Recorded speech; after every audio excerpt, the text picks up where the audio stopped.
Let me tell you of the days of high adventure.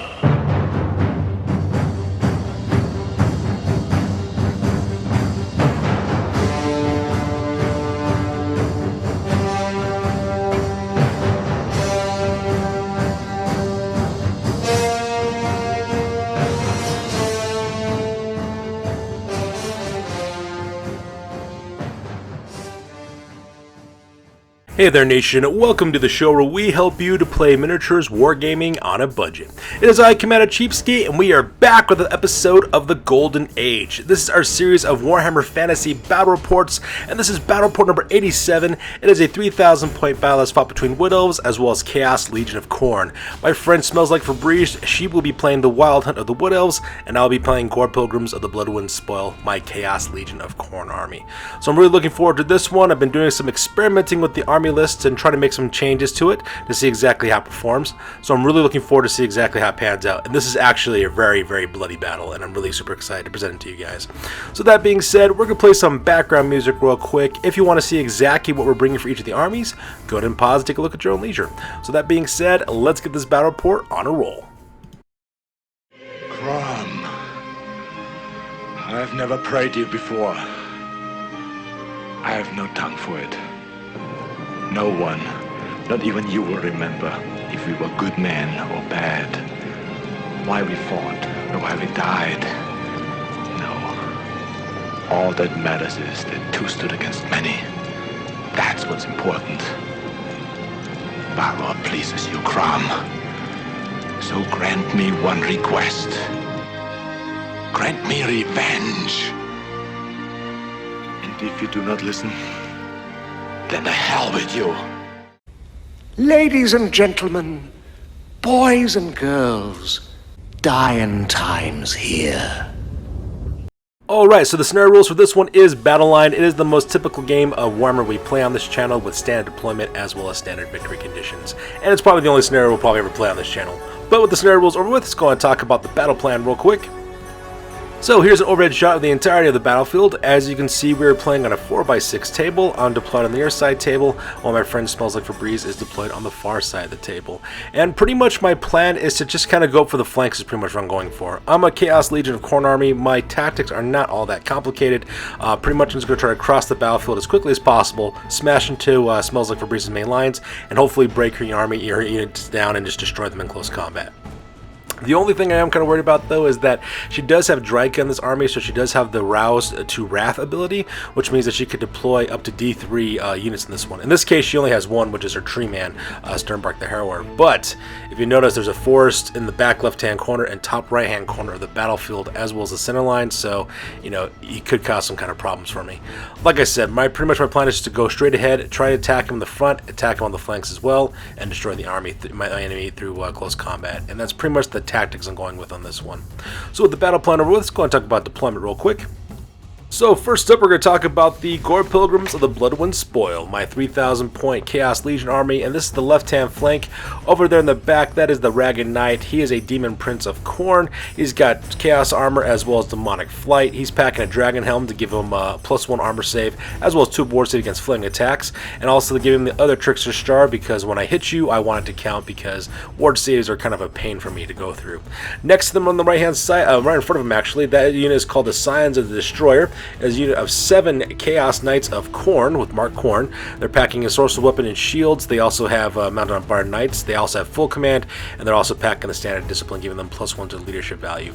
And the reason why that is the case is because usually these guys are out of range of my general's leadership anyways. And leading that unit is Arbal the Destroyer. He's my Exalted Hero of Khorne. He's also my army's Battle Standard Bearer. He's got a great weapon, Chaos Armor, as well as Shield. He also has the Helm of Many Eyes, giving him +1 to his armor save and giving him always strike first. And he also has the Chalice of Chaos, so that way you can help him out. I also decided to give him a Soul Feed a little bit too, so that way if he gets in close combat, he can heal himself up. I also put him on a Demonic Mount with also Barding as well. And then right next on the right hand side, that is the Flayers of the 8 points, is 24 Bloodletters of Khorne with full command and equipped with Hellblades. And that's all they have. And here's a close-up of my center lines, where basically the rest of my army is located. Up in the front there, we have the Fangs of Nier, which is a unit of 5 Chaos Warhounds. Granted, they look like Flesh Hounds, but just imagine them being Chaos Warhounds of Khorne. That's all I really need to do for that one. Right behind them, of course, is a huge honking unit of Chaos Warriors called the Marked Men. It is a unit of 30 Chaos Warriors of Khorne. They got full command as well as halberds, and they also got the Banner of Swiftness, getting them +1 to their movement characteristic. Right next to them on the right-hand side is a unit of 24 Chosen of Chaos called the Black Legion. It's also got full command. They're also equipped with halberds, and they also have the Banner of Rage, so that way they can never lose their frenzy. And then right behind them, proxying there with a Blood Rider, that is my sorcerer. That's Zarfal the Juggernaut. I decided to change the name up because the weakest made him seem weak, so by switching it to Svarthal the Juggernaut, it just sounds more powerful. He is a level 2 Chaos Sorcerer with the Lore of Flame on this one. He also has, he's got the Flaming Sword of Ruin, Fireball, as well as Piercing Bolts of Burning. Those are the spells he's packing on this one. And the reason why he's got 3 spells is because he's equipped with the Chaos Familiar. He's also got the Dawn Stones, that way he can reroll armor saves. He's got the Enchanted Shield to give him an additional 2 up on his armor.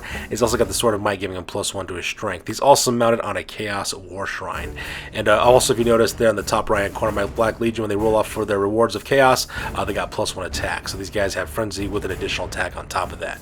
So those guys would be a meat grinder, so I'm really looking forward to see exactly what they can do. And that pretty much makes my deployment on this one. Alright, across the table for me is the Wyld Hunt. So this is the deployment for my friend Smells Like Febreze. On our left-hand flank, that is the Troop of Dawn, is a unit of 6 Treekin with a Treekin Elder. Right next to them on the right-hand side, that is the Court of Tides, is a unit of 20 Dryads with a Branch Nymph located in that unit. And then right behind them is Coadil the Willow Lord. He is a Treeman H who's a level 4 wizard with a Lore of Life. He's also got Strangle Roots upgrade as well, so that way he gets D6 +1 shots. For his spells, he basically got Flesh to Stone, Throne of Vines. He's also got Shield of Thorns and Regrowth is what he got for his spells for this one. So, you know, pretty much kit out to support. In the middle of Smells Like Febreze deployment, she's got 2 more units of Dryads as well as some Glade Guard, which is a full 3,000 point army. Up in the center there, that is the Court of Seasons. It is a unit of 19 Dryads with a Branch Nymph, and leading that unit is Dryka, the special character. She's a level 2 wizard. She's also got the Lore of Shadow. She's got the Enfeebling Foe as well as the Withering, is what she has for that one. And then right next to him on the right hand side, that is the Court of Oaths, which is a unit of 20 Dryads with Branch Nymph. And behind them, of course, is the Troop of Twilight. That is a unit of 14 Glade Guard with Musician and Standard Bearer. They're equipped with hand weapons as well as Azrai longbows, and they're also packing Arcane Bodkins, which gives them a total of -4 armor piercing on those attacks. So very, very scary. Plus, they also got the Planet of Eternal Flames, giving them flaming attacks too if they need it. And making it Smells Like Febreze's right-hand flank in the back, that is Durthu. There's the general of this army. He's also a special character as well. He's got a level 1 wizard with the Lore of Beasts. He's packing Pan's Impenetrable Pelt, giving him 3 up toughness when he casts it. And over there on the far right-hand side, that is the Sisters of Twilight, is another special character. That is Nastra, armed with her Talent of Dawn, Arahan, armed with the Talent of Dusk, and they're both mounted on Kithin Har, which is their Forest Dragon. So that is absolutely terrifying. A super fast Forest Dragon with some 2 deadly archers right on the back. So I got my work cut out for me here on the right hand flank. And off to the side is Sternbark the Harrower. He is a tree man with a Strangle Roots upgrade as well, and he's off on the side because my friend Smells Like Febreze is using him with her Arouse to Wrath ability. So he'll be coming in at the top and bottom of turn number 1 for the Wood Elves, and they'll see if either he shows up or not as well. So now that we have deployment over with, let's go directly to the top of turn number 1, and Smells Like Febreze and I roll off for initiative to see which of us will be going first. So that takes us directly to the top of turn number 1, and the Chaos Legion managed to get the initiative on this one, so I get to go first, which is all kinds of awesome. And this photo is taken after the movement phase. And as you can see, I pretty much just went pell-mell as quickly as I can across the battlefield, heading to my opponent. I'm a Khorne army. As soon as I get in combat, that's where I pretty much dominate. So that's exactly what I try to start doing. First of all, on the left-hand side, I march fly my general, the Ragged Knight, over to the left-hand side, right next to that King in Yellow statue. And then for my Size of the Destroyer, I didn't march them forward. I only moved them up their normal at 7 inches. The reason why I did that is because I didn't want to get countercharged by those Treekin. That's never a good thing for cavalry to be charged. I mean, granted, I have ensorcel weapons, so it wouldn't be such a big deal, but I was a little nervous about getting countercharged, and that's the reason why I kind of held back a little bit. For the rest of my army, though, they go marching forward as quickly as they can. I march up the flares of the 8 points. They go up their full 12 inches going, sorry, 12 inches, going 10 inches forward, marching up. I also march up my Fangs and Ears, going their full 14 inches to act as a speed bump to stop anybody from countercharging.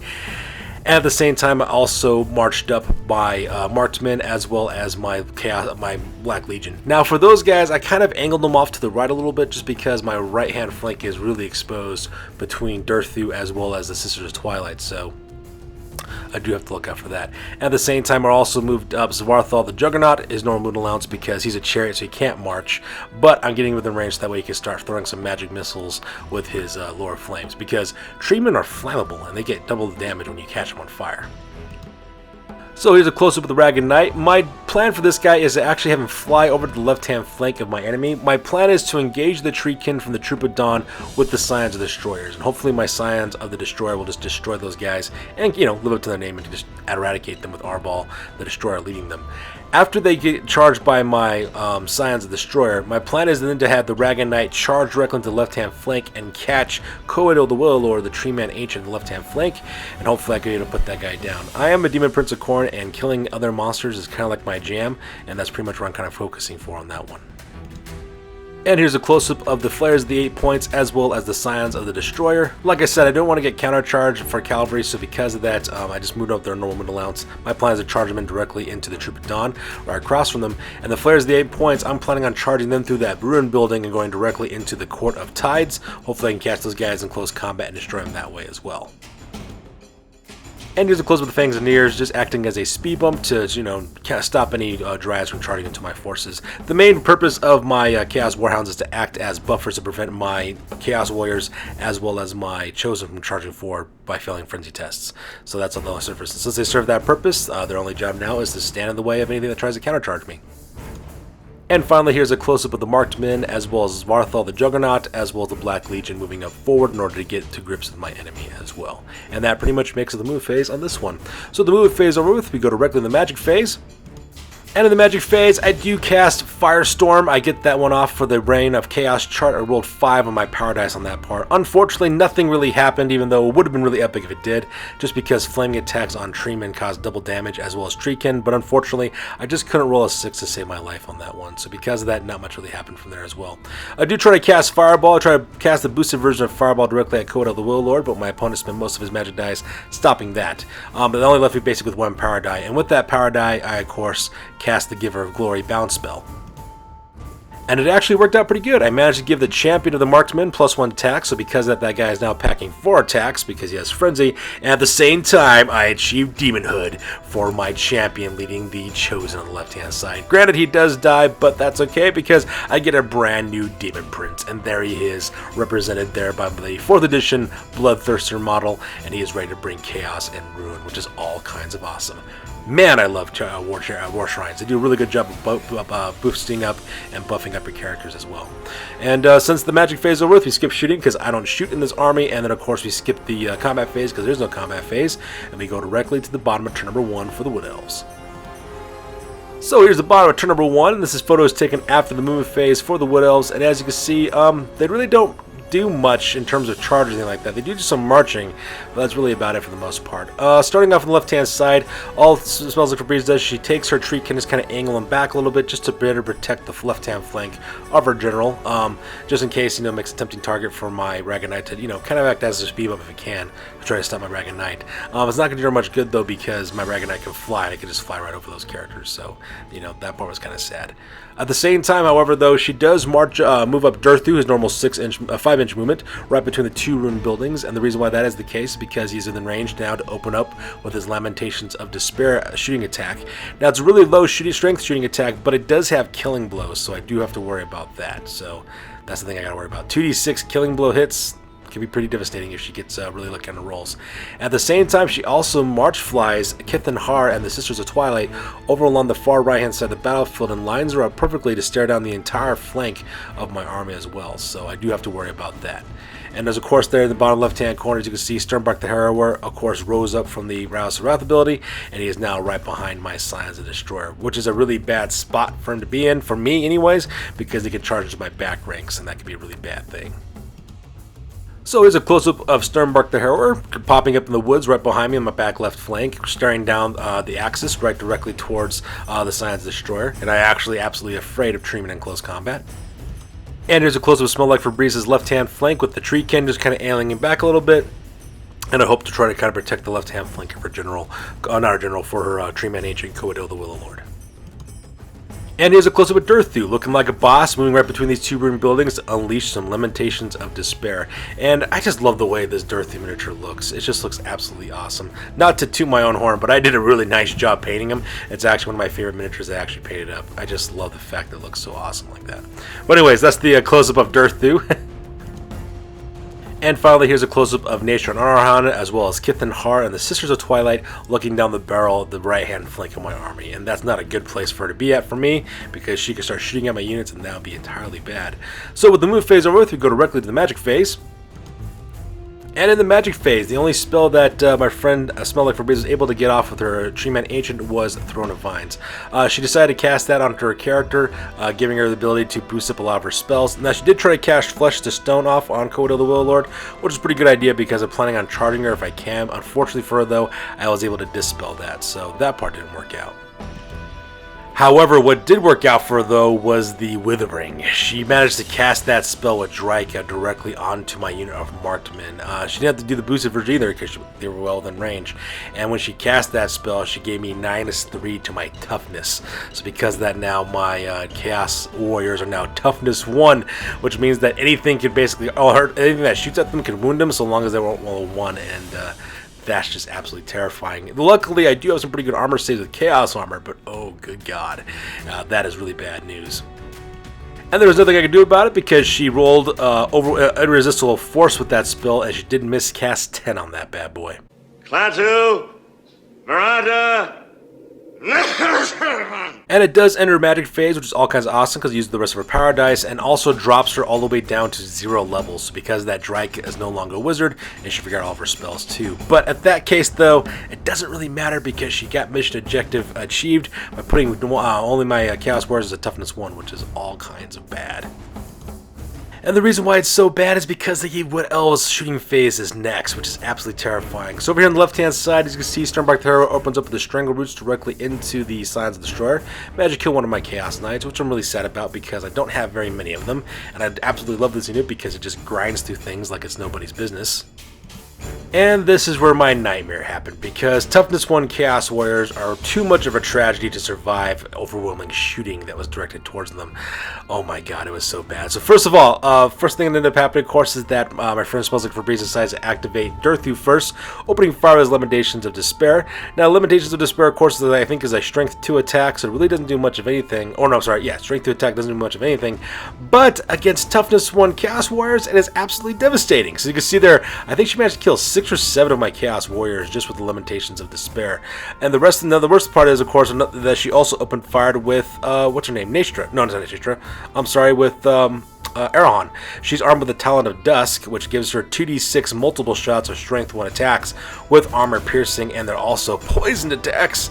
And as you can see there, I killed off like another 5 more of them, and then of course the rest of them are just picked off from the Troop of Twilight, opening up with their Azrai longbows. Now the only thing going for me on that one is that they had to roll 4 up to hit because they're shooting at long distance because of the range, but it didn't really matter because she didn't have to roll a 1 in order to wound me. All she had to do was just hit 2 or higher, a wound 2 or higher to kill me, because I got no armor saves because of those freaking arcane bodkins. So that part was absolutely horrific as well. As you can see, they managed to kill 15 of my Chaos Warriors when it was all said and done. So not 15, 10. 10 of my Chaos Warriors when it was all said and done. They just chopped up my guys and just absolutely destroyed them, which was all kinds of horrible. And then, of course, Smells Like Febreze does try to open up with Talon of Dawn. She does try to shoot directly into Svarthal the Juggernaut, but lucky for me, though, I ward saved that shot, so I was perfectly fine. But man, that was really, really bad for the shooting phase. And since nobody's engaged in close combat, we skip the combat phase and go directly to the top of turn number 2 for the Chaos Legion. Alright, so that takes us directly to the top of turn number 2 for the Chaos Legion, and as you can see in this photo, it's taken after the move phase. And I'm done playing games, it's time to kill some folks. That's the reason why I start charging into people as quickly as I can. First of all, I declare a charge of the Ragged Knight, who goes flying across the battlefield directly into the left-hand flank of Coadil the Willow Lord, so I'm looking forward to chopping down that Tree-Man Ancient and chopping him down. I then declare a charge with the Signs of the Destroyer, who make it, and they go directly into the Troop of Dawn in the top left-hand corner. I also charge in the Flares of the 8 points, who go go charging through the building and going directly into the Court of Tides, engaging them in close combat as well. I then charge forward with my Chaos Warhounds, starting going with the Fangs of Nier. They go directly into the Court of Seasons, which is the same unit that Drake is located in, and I just did that to act as a speed bump because I don't think my Chaos Warhounds are going to do much of anything, but I need to do something to stop her from counterattacking.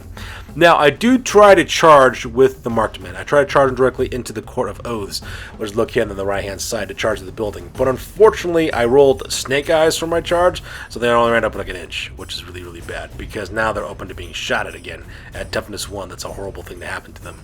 Now, to deal with my right-hand flank, I decided to do a swift reform real quick with the Black Legion. As you can see, they turn 90 degrees to the right, and they also move up on our wound allowance, so that they can square off against Nastra and Arahan, as well as Keth and Har. And then finally, of course, I move up Svarthal, the Juggernaut, right between the two units to be able to throw some fire spells directly into Durthu. And that pretty much makes my move phase on this one. So here's a close-up of the Scions of the Destroyer going directly into the Troop of Dawn, as well as the Flares of the 8 points going to the Court of Seasons, and in the top there you can see the Ragged Knights really bringing the hurt down directly onto Coedo the Will Lord. So I'm really excited about that combat. And here's a close-up of my Chaos Warhounds with the Fangs of Nier charging directly into the Court of Seasons because I need to stop that unit from getting into my Chaos Warriors, because my Chaos Warriors are only toughness 1. And here's a close-up of my Marked-Men, as well as Varthal the weakest, as well as my Black Legion, kind of getting into position. The Marked-Men unfortunately failed their charge. Svarthal the weakest, the Juggernaut's moving up so that way he can cast some fire spells, and the Black Legion is turned in order facing as the Sisters of Twilight. And I forgot to mention this earlier, my newly summoned up Demon Prince charges directly into Durthu and engages him into close combat as well. And I'm really looking forward to see exactly how that fight looks. It's kind of funny because Durthu's super huge and my Chaos Demon Prince is super small, so it'll be kind of interesting to see exactly how this combat turns out. So with the move phase over with, you go directly to the magic phase. And in the magic phase, I actually roll 7 on the power dice, getting Khorne's Wrath off on the Reign of Chaos chart. Unfortunately though, it was more like Khorne's dirty look because it didn't really do much of anything. I didn't roll any 6s on anybody, and actually, hold up, I do apologize. I did roll one 6, but unfortunately I scattered it so badly it didn't cause anything to happen, so that part was kind of sad.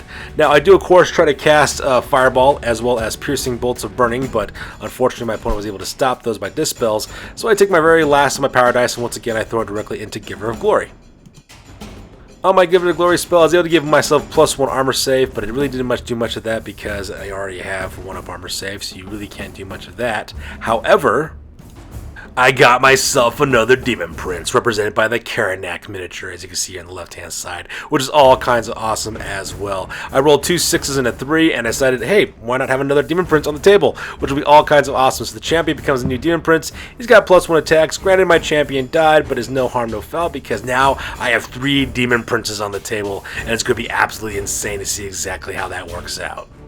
So with the magic phase over with, we skip the shooting phase because I don't play that game, and we go directly to the combat phase. And combat phase is actually quite good for my Scions of the Destroyer. First of all, I declare a challenge with Arbal the Destroyer because he had the Eye of the Guard table, and of course the Treekin Elder also accepts the challenge.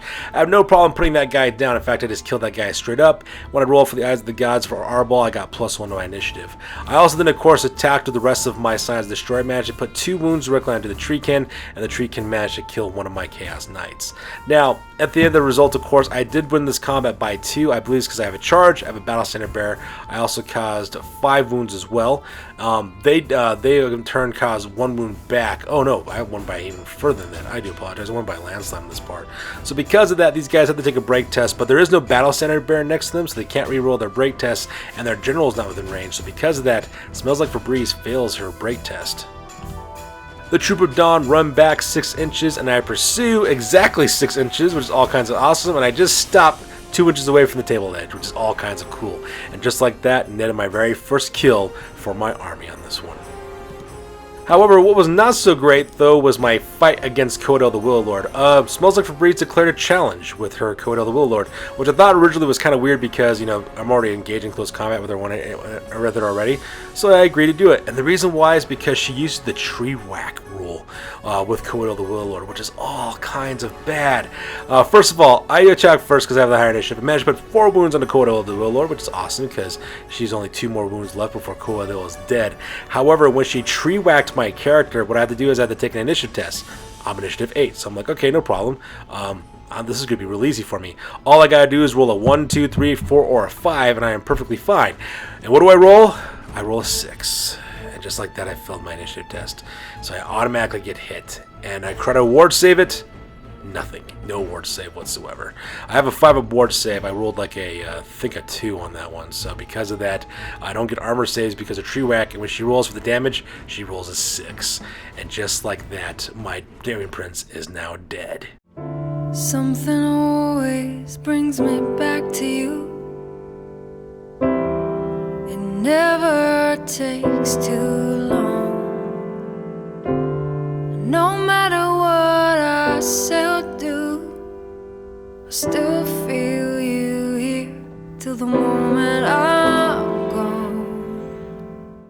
And there he is. Good night, sweet prince. He is now dead. Just because I rolled a 6 on an initiative test, which is all kinds of bad for that part. Usually you want to roll high, right? But in this case, I didn't want to. The only good side thing about this, though, is that I do have two more other demon princes, so I guess I'll just take my vengeance out that way.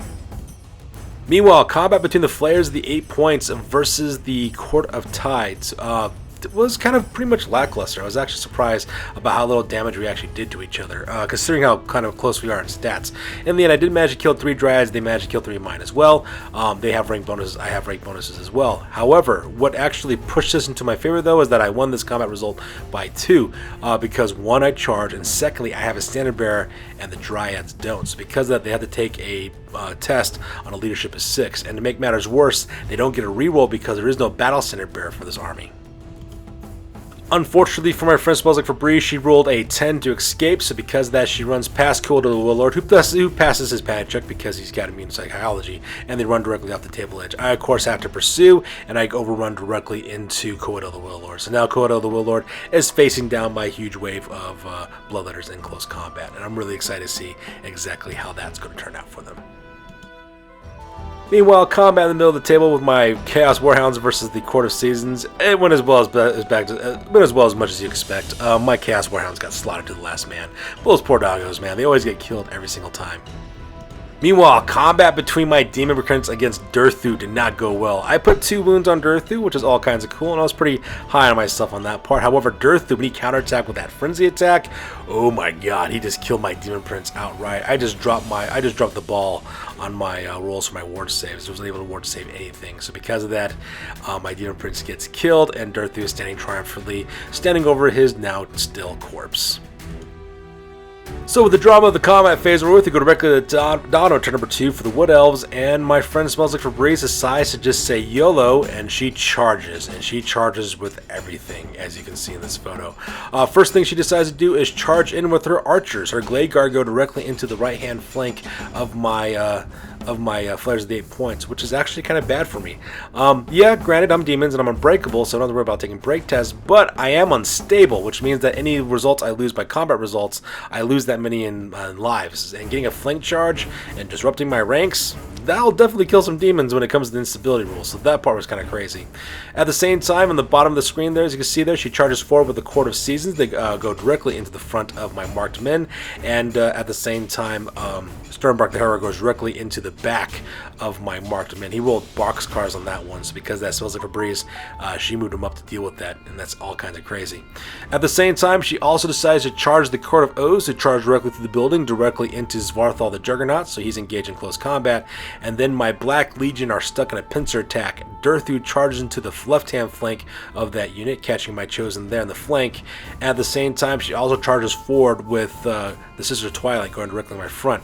So my ranks are now disrupted for the marked men as well, because now my flank is open. So, things are not looking very good right now for my army.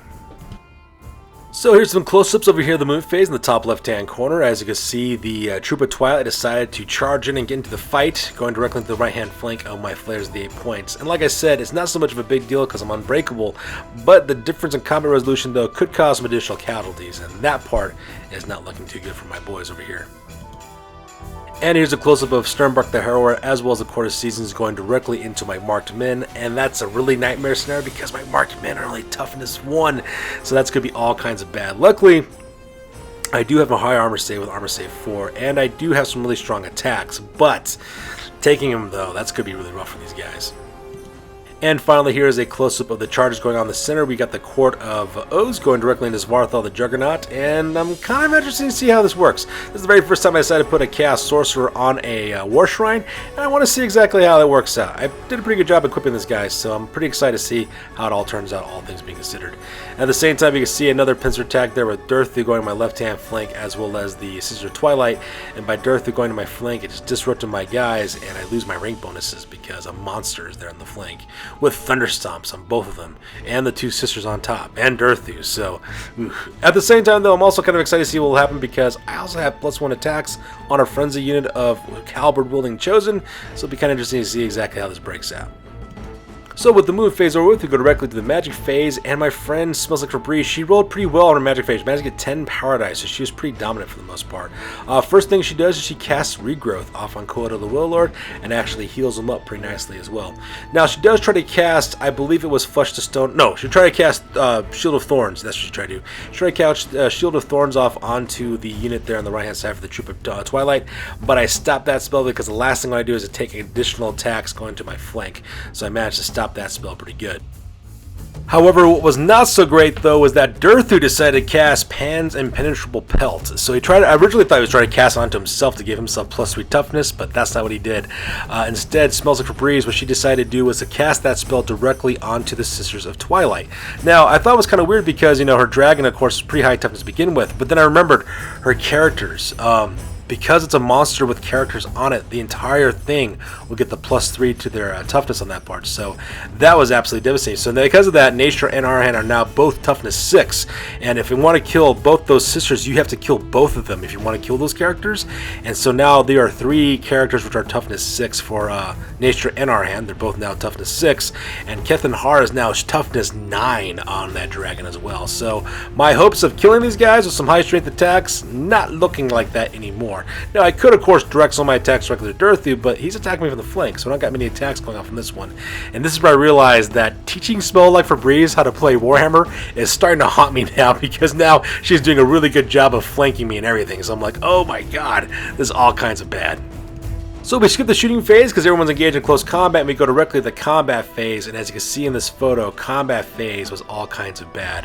First thing that ends up happening is that Smells Like Febreze, she declares a challenge with Crodell the Will Lord, and of course I have to accept because the only thing I have left is a champion in this unit, so my Blood Reaper, of course, accepts the challenge.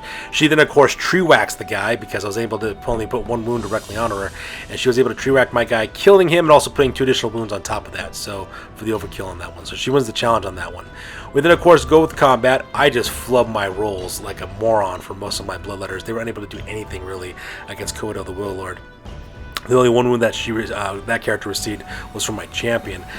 In exchange, however, I managed to kill 2 members of the archers from the Troop of Twilight, so that part was kind of cool. However, the Troop of Twilight, though, they were able to kill, what was it, 4 more of my bloodletters, and that's where most of the attacks actually came from because Codell the Will Lord was fighting in a challenge. So because of that, she actually ends up getting 7 in attacks, 7 kills on that one. Now, I do cause 3 wounds, which of course drops the combat res down to 4. But she also has a charge, which brings it to 5, and she also has me on the flank, which brings it up to 6 as well. She also has a standard, which of course cancels out because of my standard, but that causes 6 more of my guys to get killed from instability. And as you can see in this one, that really hurt as well. Those 6 guys got killed and drops it down to almost a quarter strength of my demons. So instability rules are not really working out too well for my demons. Now, granted, you know, I'm on Unbreakable, so I don't worry about fleeing, but these guys are slowly getting whittled down with combat res, so that part was absolutely terrifying.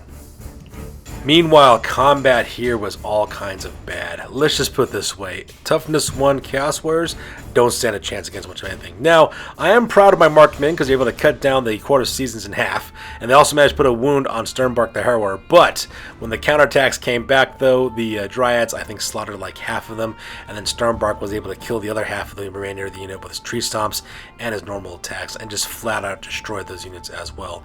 And since because Sternbark the Harrower destroyed that unit on the charge, he does get to run through. He goes directly into the back of my newly summoned Demon Prince there on the left-hand side. Meanwhile, the Court of Seasons, they turn 180 because they plan on looking like they're going to charge directly into the back of my Flares of the 8 points. So that part was insane.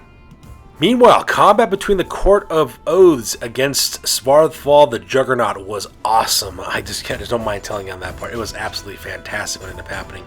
In the end, I was able to kill, I think, 6. Yeah, I was able to kill 6 of these Dryads, was all said and done. Between Svarthfall's attack as well as the attack from the Chariot Bearers, the ones who are carrying it, those War Shrine carriers, man, they really put out a lot of heat on this one. Managed to do all kinds of damage onto them. And in response, I took no damage whatsoever. So Svarthfall the Juggernaut, man, he is living up to his name, withstanding all those blows. So that part was pretty epic as well. Needless to say, my friend Smells Like Febreze loses this combat and she has to take a break test. She has to roll Snake Eyes to do it, but she doesn't. She runs back, I think, 8 or 9 inches in order to escape, but I rolled 10, and so because of that, as you can see in this photo there, Svarthfall the Juggernaut just runs down those Dryads and kills the entirety of the Court of Oaths, and looking like a boss at the same time, owing all the way over to the other side of the battlefield. So, man, Svarthfall the Juggernaut, he is definitely living up to his name at this point. However, what was not so cool, though, was the fighting going on between my Black Legion, as well as Durthu, as well as the Sisters Twilight. I did nothing to the Sisters of Twilight. Striking against a Toughness 9 Dragon and Toughness 6 characters did absolutely nothing. The Sisters were able to be able to kill 5 of my Black Legion because they got the armor-piercing attacks with their Azrai Spears. Plus, at the same time, Kithen Har the Dragon also, I think, curb-stopped like 3 more of my guys. His breath attack only killed 1 character, so that part was kind of nice. It's pretty low. It's a pretty low strength breath weapon. However, it did put stupidity on my guys. Now you might be thinking, but Commander Cheapskate, your guys are frenzied. They can never lose frenzy. You know, why put the stupidity there? I just add that because of the damage that was done. As you can see there as well, Durthu, he also managed to fight up and kill a bunch of my guys as well. Cuts my unit in half, as you can see as well. I do manage to put 2 wounds onto Durthu, which is all kinds of awesome, but needless to say though, I lost this combat bad, and I needed to roll Snake Eyes to stay. And I didn't. I rolled, I think, a 4. I think is what it was. Yeah, I rolled a 4 in order to escape. I went nowhere. Freaking nowhere. And what did the Sisters of Twilight do? They rolled like, I think, like a 10. So they just fly over. Kithen Har and the Sisters of Twilight are laughing themselves to death as they're picking off my Black Legionnaires and devouring them and just killing them all to the last man as well. And then Durthu, of course, does a combat reform to turn 180 because he's got a Chaos War Shrine that he needs to destroy here in a second. So with that, we go directly to the top of turn number 3 for the Chaos Legion, and I don't got many moves left. The only thing I have left are my Chaos War Shrine, my Chaos Knights, my Flares of the 8 Points are slowly being killed off, and my newly summoned Demon Prince. My newly summoned Demon Prince has been charged in the rear by Stormbark there, so he can't move anywhere. I do a swift reform real quick with my Chaos Knights, so that way they're staring off directly into the left-hand flank of Koda the Will Lord. I am looking forward to bringing the pain on that one. And I also decided to do a quick 180 real fast with Svarthfall the Juggernaut because he's going to cast some fire magic in order to kill Durthu. And that's pretty much all I got at this point because I'm grasping at straws. So here's a close-up of the moon phase on the top left-hand side. My Flares of the 8 Points are no longer long for this world, but my Scion of the Destroyer and Arball the Destroyer, though, they look like they're really about to bring the pain, so I'm super excited about that. And here's a close-up of my newly summoned Demon Prince squaring off directly against Sternbark the Harrower, but at the same time I got Dragon coming my way, so I do have to worry about that. And here's a close-up of Svarthfall the Juggernaut. You're wondering, what color flames will Durthu make when I set him on fire with some fire spells? So with that being said, with movement phase over, we go directly to the magic phase. And when I get to the magic phase, I roll a 3 for my power dice, which is Punishment of the Gods. Pretty much what ends up happening for that spell is that you pick a character who then takes a leadership test, and the number of leadership tests they fail, they take that many wounds with no armor saves. So I decided to take this test with Svarthfall the Juggernaut because, yeah, you might not be using armor saves, but he's got a 4 ward save because he's mounted on a War Shrine of Chaos. And in the end, it really didn't do much of anything because I rolled boxcars for the results. So because of that, I took a bunch of wounds. I also tried to ward save them, but I didn't ward save a single one of them. You wouldn't believe the number of 1s, 2s, and 3s I rolled on that ward save. So just like that, Svarthfall the Weakest has been killed and being punished by the gods for being weak. So with the magic phase over with, we go directly to the combat phase. And as you can see in this photo, between the Troop of Twilight as well as Koda the Will Lord, they finally finish off the last of the Flares of the 8 Points. And both those units, of course, square off to face down the Scions of the Destroyer, which is going to be kind of bad for me because the next turn is going to be the Wood Elves' turn. And if I know anything, Smells Like Febreze, she's going to open fire with those arcane bodkin shots directly into my Scions of the Destroyer, negating my armor save. So that's going to be terrifying. And combat between Sternbark the Harrower as well as my newly summoned Demon Prince was kind of a mixed bag. I did manage to put another wound directly onto Sternbark the Harrower, however, he managed to put 4 wounds directly on my Demon Prince. My Demon Prince is actually 1 wound away from dying. And that pretty much draws the end of my turn on this one. And with that, that takes us directly to the end of the game with a victory for the Wood Elves. There is no way I'm going to be able to bring back my points with the armies that I have left over, and I just basically see the game, and my friend Smells Like Febreze, she wins another battle directly against me. So that being said, we go directly to the After Action Report, because this battle report is now officially over. That's it, man. Game over, man. It's game over. I thought about staying. They offered me the chance to lead them, to teach them, to be king. Uh-huh. But my place is here, so I swallowed the juice, said the words, and here I am. Did you say the words right this time? Well, maybe I didn't say every single tiny little syllable, no, but basically I said them, yeah. Basically. Alright, so that takes us directly to the After Action Report. This is part of the battle report we talk about what went well, what went poorly, and what we can learn for the next time that we do battle. This is the After Action Report for the Golden Age Battle Report number 87, and this one ended up being a really bad defeat for yours truly. I managed to score 740 victory points, while Smells Like Febreze, she scored 2,793. She curb stomped me bad. For my losses, I lost the Ragged Knight, Swarval the Juggernaut, the Flayers of the 8 Points, the Fangs of Nier, the Marktamen, and the Black Legion. Smells Like Febreze, she lost the Court of Tides, the Court of Oaths, and the Troubadour. In the end, Wood Elves at 3,000 points was absolutely terrifying to face against, especially if it largely consists of 4 spirits. Now, granted, they don't have battle standard bearers, they don't have standard bearers in units, so they kind of lose out a little bit when it comes to their combat res, but man, they are still pretty hard-hitting as well. Smells Like Febreze learned to play this army extremely well, and she used the movement phase like a boss in order to just to put the lockdown on me. She caught me in a full envelopment multiple times, and that's the thing that you need to remember when it becomes about Wood Elves. In Wood Elves, it's all about movement phase is pretty much what it is. Using your movements and also making sure that you have, you know, mass on your opponent. Even though you might have smaller numbers, if you can get the maneuverability down, you could actually outmaneuver your opponent and defeat him that way. Like, for example, she attacked my right-hand flank with Durthu as well as the Sisters of Twilight. She also sent the Dryads into the center as well as Sternbark the Harrower from behind. So because of that, it caught me into a 3-way attack and a full envelopment. Plus, she also supported her attacks with 2-to-1 odds with 2 units going against one of my units whenever she possibly could. And, you know, as you can see, those ones that, the battles that she lost was pretty much like a 1-to-1 fight, which Wood Elves are not really good at. But you go 2-to-1 though, they do pretty well on that one as well. Not to mention, getting that -3 toughness on my Marktamen really jacked up my plans. I wasn't able to bring those guys into combat like I wanted to, and plus they were shot to pieces because toughness 1 doesn't stop anything, and that part was actually insane as well. Now, on the flip side though, I did love how Arbol the Destroyer, as well as my Scions the Destroyer, as well as Svarthal the Juggernaut, how well they performed in this battle. They were definitely my MVPs in this battle. They did an amazing job fighting against these forces, so I really like those guys as well. And it was also kind of sad to see my Demon Prince, the Ragged Knight, get tree whacked. It does happen sometimes, and unfortunately, I rolled a 6 for my initiative attacks, which means I automatically fail it, and so, bam. Tree whacking is very bad as well. I'm still getting used to playing this army, but so far I'm having a lot of fun with it, and this was an amazing game against an amazing opponent, and as always, I am looking forward to fighting against Smells Like Febreze again. So that's going to do it for this one, you guys. As always, please feel free to like, comment, and or subscribe. Your guys' input is always appreciated. Also, check us out on Facebook, Instagram, as well as blogger.com for all the latest, greatest hobby news related to this channel. That's going to do it for this one, you guys. We'll catch you guys in the next one. Peace out and stay classy.